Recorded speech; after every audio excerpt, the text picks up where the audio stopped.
So yesterday I did a poll on my IG story on this piece of news that housing is facing an increase in price. However, there is a drop in transaction volume.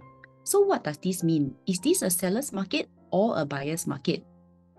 So this is what I think. It's actually a nobody's market. Why do I say so? So if it's a buyer's market, right, the sellers are actually pricing their units at a price where buyers are willing to accept. And thus, transaction volumes would occur. And if it's a seller's market, there would also surely be transactions because buyers would be willing to pay a price that the sellers are expecting. So when there's little to no transactions, right, it can only mean that buyers and sellers cannot agree on a price. So what does this mean?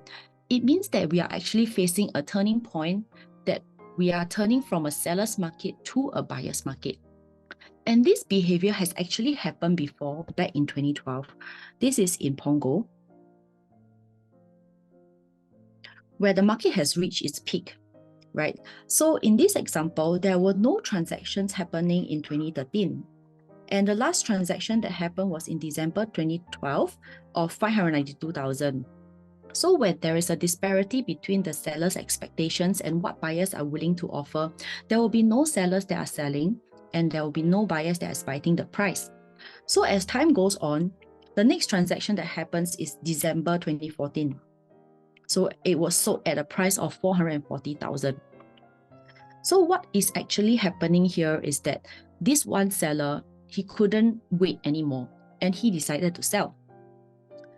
And from then onwards, from December 2014 onwards, as you can see, there are no transactions that went back up to 500,000.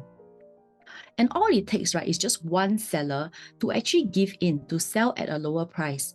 And you will be affected as a future seller. And this seller who's actually sold at 440,000, for all you know, he might have been a BTO buyer.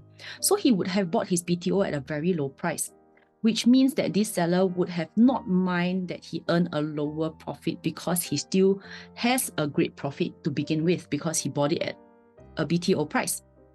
So if you are a seller who is already sitting on profits, and if you're not sure if you should wait for your price to continue going up, or if you should sell today, I hope this video helps you. And if you have any questions, feel free to reach out to me.